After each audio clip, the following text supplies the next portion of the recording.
Prompt generative AI with something along the lines of a Sony video game console prototype from the 1970s, and you'll receive images like this. Lots of knobs, switches, red LEDs, and a bit of wood grain for good effect. We don't have to use AI to indulge in this fantasy, however. And no, I'm not talking about the Nintendo PlayStation prototype that was discovered several years ago. I've already made a video about that particular piece of gaming history. Because there is, in fact, another prototype from Sony known to exist, which predated its awful date with Nintendo several decades later. Not much is known about it. Heck, we're not even totally sure if it came from the 1970s. This prototype is so mysterious that not even Sony knows much about it. It's for this reason and more that the TV game machine is a wonder of the retro gaming world. So, how do we know about it? The TV game machine seemingly popped into existence at an exhibition in Tokyo from 2002 to 2005. This exhibition was called Shichi Honda and Masaru Ibuka Dreams and Creativity. It was dedicated to the founders of both Sony and Honda and showcased curiosities and interesting exhibits related to the rise of what are now enormous companies. This particular prototype was on display in the part dedicated to Ibuka, who was born in 1908. He co-founded Sony in the 40s and 50s with Akio Morita. Ibuka then served as president of Sony from 1950 to 1971, and then as chairman until 1976 when he retired. Our console was in the various prototype section along with several cameras. Apparently, the official pamphlet for the exhibition didn't even mention it. Thankfully for us, however, someone had the foresight to take a photo of its information card. Titled A Prototype TV Game Machine, the text below, when plugged into Google Translate, says, "We started developing video games because we wanted to enjoy games on our home TV. The software was cartridge based." And below that simple paragraph, amazingly, there are also dimensions. This was very useful for creating the 3D renders for this video. For those playing at home, the prototype is 280mm wide, 135mm high, and 370mm long. The first possible mention of this prototype online was a blog post from 2005 on a website called Classic Video Game Station Odyssey. You'll need to translate it if you don't read Japanese, but it makes assumptions that its development was related to the original Sony Mavica, and no, that's not the camera you're probably familiar with, and something else called a video responder system. Following the URL breadcrumb trail leads to a graphic of a somewhat bizarre interaction between cartoon characters discussing the prototype. What's more interesting, however, is that the images shown are ever so slightly different to the 7 images that are commonly repeated throughout the rest of the internet. They don't show anything new, but are shown at a slightly different angle.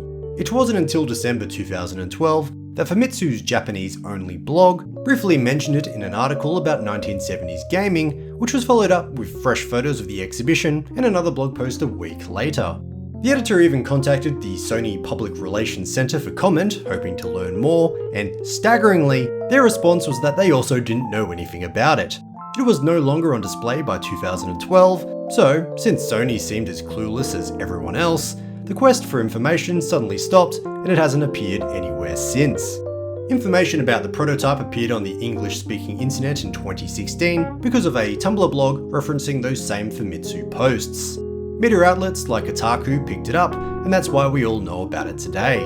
I spent a considerable amount of time trying to locate more information, including surfing the Japanese side of the web. It was very difficult to research. Initially, Google only shows one result, which is the PlayStation Wiki. Shout out to them, by the way. That sole result was an invaluable resource for this video. Since there is nothing else in writing, let's see what else we can glean from studying the console itself. Interestingly, the Sony logo is nowhere to be found. But since I doubt Honda attempted to crack the home console market in the 1970s, the fact it's from Sony is a fair bet. Starting at the front, we have a slot for the cartridge. We know it used cartridges thanks to the information card, but we're left hypothesizing any further details. We have no idea what they look like, their capabilities, or if any ever existed at all. To the left of the cartridge slot, we have 4 buttons. 3 are numbered from 1 to 3, while the text above the numbers on the red sticker translates to something like the word answer. Next to it, the blue sticker above the 4th button says something like proceed. Otherwise, there is a wheel on the right hand side with arrows that point forward and backwards. The text is hard to read, but translates to something like loading and power on next to the forward arrow, while eject and power off are printed next to the backwards facing arrow. Notably, there is no controller. It appears all controls are on the console itself, although that's assuming there is no controller port around the back.